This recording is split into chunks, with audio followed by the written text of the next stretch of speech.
여러분 혹시 이런 상황 한번 상상해 보시겠어요? 적대적 인수합병으로 거대한 회사를 통째로 집어삼킨 새로운 최고 경영자가 딱 취임을 한 겁니다. 네, 피바람이 불겠네요. 그렇죠. 그런데 이 사람이 취임하자마자 어느 날 갑자기 과거에 쫓겨났던 그 원래 창업자들한테 수천억 원 규모의 핵심 자산이랑 본사 건물을 고스란히 다 돌려주는 거예요. 정말요? 상식적으로 말이 안 되는데요? 네, 그러면서 이렇게 말하는 거죠. 당신들의 고향으로 돌아가서 이 자본으로 다시 사업을 일으키시오. 뭐 이렇게요. 아, 진짜 도무지 앞뒤가 맞지 않는 황당한 결정이네요. 거의 자선사업 수준인데요? 그러니까요. 현대 비즈니스 논리로는 절대 납득이 안 가잖아요. 그런데 여러분, 수천 년 전 전 세계 패권을 쥐었던 그 고대 페르시아 제국에서 정확히 이런 일이 벌어졌습니다. 와, 고대의 전복전쟁 논리로도 사실 쉽게 이해가 안 가는 결정이거든요.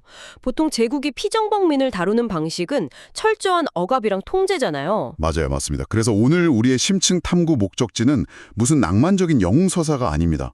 에스라와 느헤미야라는 고대 문헌, 그리고 왕실의 칙령, 수만 명의 인구 통계 기록, 심지어 치열한 정치적 고발장까지 막 얽혀있는 진짜 진흙탕 속의 현실입니다. 네, 오늘 다룰 이야기는 단지 고루한 고대 역사 수업이 아니라는 점 청취자 여러분도 꼭 기억해 주셨으면 좋겠네요. 맞습니다. 이건 엄청난 물류의 이동이자 제국 내의 아주 살벌한 정치적 알력 다툼이고요. 또 무너진 정체성을 밑바닥부터 다시 세우려는 인간의 지독한 회복력에 관한 이야기거든요. 그렇죠. 무언가를 처음부터 다시 세워야 하는 그런 바쁜 일상을 살아가는 우리 모두에게 아주 큰 통찰을 줄 수 있는 거대한 재건 프로젝트죠. 네. 자, 그럼 본격적으로 파고들어 보겠습니다. 먼저 배경부터 좀 짚어보죠. 수십 년간 바빌론에 끌려가서 타국에서 포로 생활을 하던 이스라엘 백성들이 도대체 어떻게 하루아침에 짐을 싸서 폐허가 된 고향으로 돌아갈 수 있었던 건가요? 여기서 매력적인 부분은 이 모든 거대한 변화의 출발점이 무슨 민중의 폭동이나 치열한 독립운동이 아니었다는 겁니다. 그럼 뭐였죠? 당시 세계를 새롭게 제패한 페르시아 제국의 가장 강력한 통치자, 바로 고레스 왕의 입에서 나온 단 하나의 칙령 때문이었습니다. 우와, 왕의 말 한마디로요? 네, 바빌론의 느부갓네살 왕에 의해 예루살렘 성전이 불타고 백성들이 끌려간 지 수십 년이 지난 시점이었거든요. 그런데 바빌론을 무너뜨린 그 고레스 왕이 통치 원년에 아주 놀라운 선언을 해버린 거죠. 제가 문헌에 기록된 고레스 왕의 선포 내용을 보니까 진짜 놀랍더라고요. 하늘의 신이 내게 예루살렘의 성전을 건축할 것을 명하셨다. 네, 아주 파격적이죠. 누구든지 그 백성된 자는 예루살렘으로 올라가서 성전을 건축하라. 아니, 고대 사회에서 피를 흘려서 정복한 땅인데 그 민족들을 그냥 풀어주는 것도 모자라서 종교적 자유를 주고 건축 자금까지 지원한다고요? 진짜 말도 안 되는 특혜죠. 이거 지배자로서 스스로 너무 큰 권력을 내려놓는 거 아닌가요? 약간 호구 잡히는 것 같은데요? 하하, 표면적으로는 정말 놀라운 자비와 관용의 제스처처럼 보이거든요. 그런데 페르시아 제국의 통치 시스템을 가만히 들여다보면 사실 이건 아주 치밀하게 계산된 거시적 전략입니다. 계산된 전략이요? 네, 이전 패권국이었던 바벨론은 철저하게 무력과 공포를 앞세웠잖아요. 반란의 싹을 아예 자르려고 지도층을 모조리 파국으로 강제 이주시켰고요. 네, 싹 다 끊고 갔었죠. 하지만 페르시아는 달랐습니다.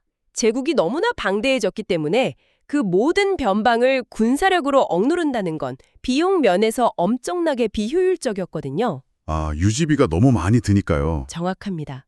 그래서 각 민족의 고유한 종교와 문화를 인정해주는 대신에 그들이 자신들의 신에게 페르시아 왕의 안녕과 평화를 길게 만들었어요. 와, 영리하네요. 그렇죠.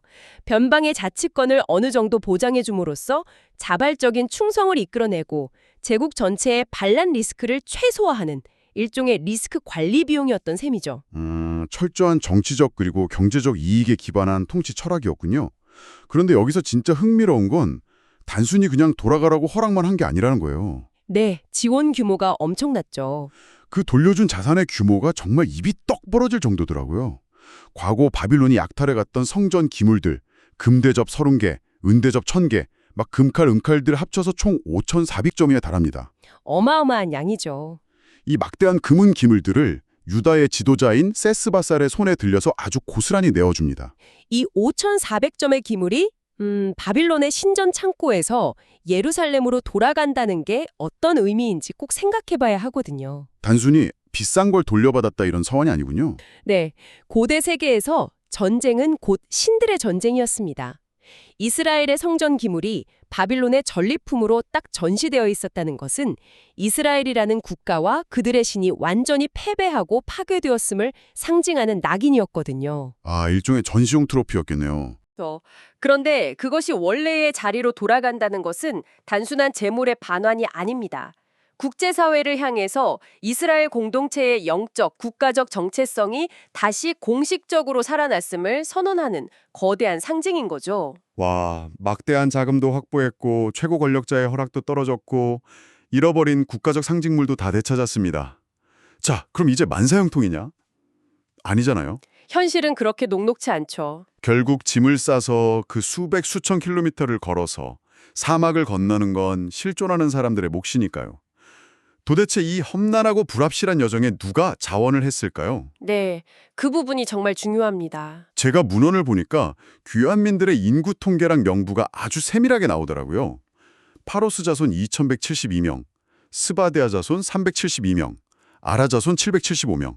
이렇게 가문별로 쫙 명시되어 있고요. 네, 아주 꼼꼼하게 기록되어 있죠. 총 회중이 42,360명, 남녀 종이 7,337명입니다. 심지어 말 736마리, 노새 245마리, 낙타 435마리, 당나귀 6,720마리. 와, 당나귀 마리수까지요? 그러니까요. 가축 숫자, 심지어 그 당나귀 마리수까지 이렇게 집착하듯 정확히 기록해놨어요. 수십 년 만에 고향으로 돌아가는 막 감격스러운 순간인데 왜 이렇게 지루해 보이는 엑셀 데이터 같은 숫자를 생명서처럼 남겨둔 걸까요? 그 지루해 보이는 데이터가 바로 그들이 척박한 포로 생활 속에서도 소멸하지 않은 비결이기 때문입니다. 아, 비결이요? 네, 바빌론이라는 그 거대한 이방어 문화 속으로 완전히 흡수되지 않기 위해서 그들은 성전과 제사를 중심으로 한 족보, 즉 가문의 계보를 진짜 목숨처럼 지켰습니다. 정체성을 지키려고 애쓴 거군요. 제사장, 레위인, 성전에서 찬양하는, 노래하는 자들, 그리고 성전 봉자자인 느디님 사람들까지 각자의 역할과 출신을 아주 명확히 보존한 거죠. 약간 현대의 관점으로 비유해보자면 물리적인 회사의 서버랑 사무실은 다 불타 없어졌는데 네. 수십 년 뒤에 완벽하게 복구 가능한 클라우드 백업 데이터, 즉 조직도랑 고객 명단을 고스란히 짠 하고 꺼내든 것과 같네요. 우와, 정확한 비유입니다.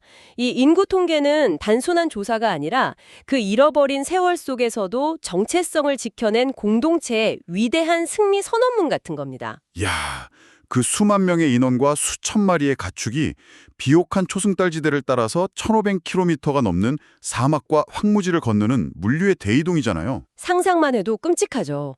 질병, 식량 부족, 강도대의 위협. 그러니까 이 가문 단위에 아주 끈끈한 결속력이 없었다면 애초에 불가능한 프로젝트였겠네요. 바로 그 지점에서 이 거대한 귀환 프로젝트의 아주 입체적인 구조가 드러나거든요.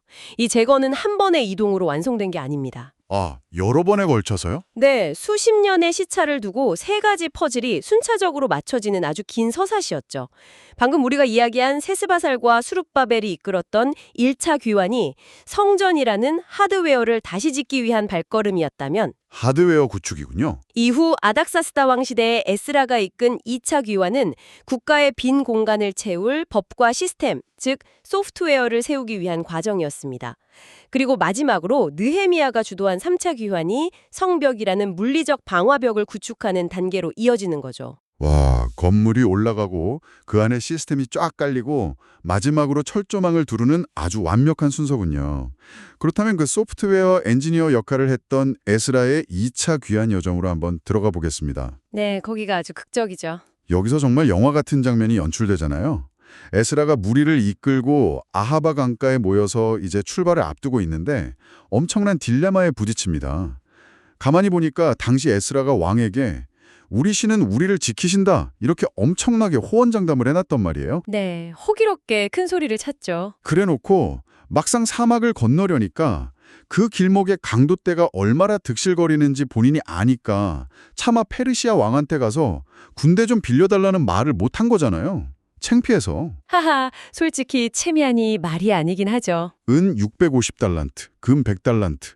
와, 오늘날 가치로 수백만, 수천만 달러에 달하는 막대한 재물에다가 수만 명의 민간인을 이끌고 호위병 하나 없이 황무지로 나간다는 건 이거 신앙을 넘어선 만용 아닌가요? 객기 부리는 것처럼 보일 수 있죠. 만약에 중간에 약탈이라도 당하면 제국 전체의 조롱거리가 될 텐데요. 결과만 놓고 보면 무모한 도박처럼 보일 수 있는 게 사실입니다. 왕 앞에서는 신의 보호를 자랑해 놓고 뒤돌아서서 호위병을 요청하는 게 스스로의 말에 모순을 만드는 행위이기도 했고요. 그렇죠. 앞뒤가 안 맞잖아요. 하지만 이 결정을 단순히 체면치레나 자존심 문제로만 치부할 순 없거든요. 이것이 공동체에 미친 심리적이고 사회적인 파급력을 이해해야 합니다. 어떤 파급력이 있었을까요? 이들에게 바벨론에서 예루살렘으로 가는 이 여정은 단순한 지리적인 이동이 아니었습니다. 우리가 진정 누구를 의지하는가를 스스로에게 증명해내는 치열한 영적 시험되었죠. 무방비 상태라는 그 극도의 취약성이 오히려 그들을 하나로 묶는 강력한 기제가 되었다는 뜻인가요? 네, 그렇습니다. 에스라가 선택한 돌파구는 무력이 아니라 금식이었습니다. 아하바 강가에서 남녀노소 할 것 없이 온 무리가 금식을 하면서 안정을 간구하거든요. 다 같이 밥을 굶으면서 기도를 한 거군요. 수십 년 동안 타국에서 막 각자의 방식대로 살아오면서 많이 느슨해졌던 공동체잖아요. 그런데 어떠한 군사적 보호막도 없이 천문학적인 재물을 들고 사막 한가운데를 뚫고 지나가야 한다는 이 실질적이고 압도적인 공포. 상상만 해도 다리가 후들거리네요. 이 공포 앞에서 전 구성원이 스스로 밥을 굶으며 생존과 신의 보호라는 하나의 목표를 위해 강력하게 연대하게 되는 겁니다. 와, 흩어져 있던 개인들을 하나의 공동체로 완전히 용접해버리는 엄청난 사회적 동력이었네요. 외부의 힘, 즉 페르시아 군대에 의존하지 않고 스스로의 연대와 신앙으로 두려움을 돌파해냈다는 이 강렬한 집단 기억은요. 훗날 예루살렘에 도착해서 맞닥뜨릴 수많은 고난을 이겨내는 아주 강력한 내성이 됩니다. 단순히 사막을 건넌 게 아니라 사막을 건너는 그 험난한 과정 자체를 거치면서 오합지졸이 진짜 하나의 국가적 공동체로 재련이 된 거군요. 정확합니다. 자, 그렇게 목숨을 걸고 무사히 도착을 했습니다. 폐허 위에 성전 기초를 놓으면서 다들 벅찬 감격의 눈물도 흘렸죠. 여기서 해피엔딩으로 딱 끝나면 참 좋을 텐데 현실은 전혀 낭만적이지 않았습니다. 네, 방해꾼들이 등장하죠. 제국의 관료주의 그리고 기득권을 뺏기려는 지역 세력의 조직적인 회방이 시작됩니다. 성전을 재건하려고 하니까 원래 그 지역에 살고 있던 사마리아 사람들과 산발랏, 도비아 같은 주변 세력들이 가만히 있질 않아요. 권력의 공백지였던 예루살렘에 갑자기 새로운 중심지가 생기는 것을 그 주변 세력이 환영할 리가 없잖아요. 그런데 여기서 흥미로운 것은 이 방해꾼들이 사용한 아주 교묘한 전략입니다. 그냥 칼 들고 싸운 게 아니었죠. 네, 단순한 물리적 공격에 그치지 않았습니다. 페르시아 제국의 행정 시스템, 그 관료주의의 맹점을 아주 정확하게 찔렀어요. 이들이 페르시아 왕 아닥사스다에게 고발장, 즉 아람어로 작성된 공식 편지를 보냅니다. 제가 문헌에 기록된 그 편지 내용을 보니까 이건 수천 년 전 이야기인데도 마치 현대기업의 살벌한 이메일 정치를 보는 것 같더라고요. 약간 참조 골고 윗선에 찌르는 느낌이랄까요? 아하, 맞아요. 딱 그런 식이죠. 방해꾼들이 아닥사스다 왕에게 이렇게 씁니다. 왕이여, 이 유다인들이 반역을 꾀하는 나쁜 성읍을 재건하고 있습니다. 이거 성벽 다 지어지고 나면 쟤네들 조공이랑 통행세, 교환세 다 안 낼 겁니다. 왕의 국고에 엄청난 손해가 발생할 겁니다. 아주 뼈아픈 부분을 건드린 거죠. 옛날 역사 기록 한번 뒤져보십시오. 이 도시는 원래 반역의 도시였습니다. 이렇게요. 결국 이 편지를 받은 왕이 즉각적으로 공사를 강제 중단시켜버리잖아요. 방해꾼들이 왜 그토록 세금과 반란이라는 키워드를 유독 강조했을까요? 돈 문제니까 가장 민감했던 거 아닐까요? 맞습니다. 거대한 페르시아 제국을 유지하는 가장 핵심적인 혈관이 바로 각 지방에서 올라오는 세금이었거든요. 세금이 안 거치면 제국에 안 돌아가니까. 왕의 입장에서는 변방의 작은 민족들이 뭐 어떤 신을 섬기든 그건 상관없어요. 하지만 세금을 바치지 않거나 반역을 도모할 수 있는 요새, 즉 성벽을 짓는다는 것은 제국의 근간을 흔드는 아주 심각한 안보 위협이었습니다. 방해꾼들은 바로 그 지점, 최고 통치자의 가장 큰 아킬레스건을 팍 찌른 거네요. 네, 아주 지능적인 공격이었습니다. 그래서 무려 다리오 왕 2년까지 기나긴 세월 동안 공사가 완전히 멈춰버립니다. 성전 기초만 덩그러니 놓인 채 흉물스럽게 방치된 거죠. 그런데 여기서 학개와 스가랴 같은 선지자들의 동료로 유다인들이 다시 건축에 삽을 듭니다. 용기를 낸 거죠. 그러자 이번엔 다뜨네라는 지역 총독이 뜩 나타나서 누가 허락했냐고 따져 묻죠.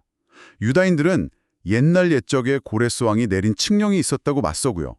이 발언이 아주 통쾌하고 거대한 반전을 만들어내지 않습니까? 제국의 그 꽉 막힌 관료주의가 만든 함정을 다시 그 관료주의의 철저함으로 돌파해내는 엄청난 순간이죠. 이야, 어떻게 그런 일이 가능했죠? 페르시아 중앙정부의 관리들이 유다인들의 그 주장을 확인하기 위해서 과거의 아카이브를 샅샅이 뒤지기 시작하거든요.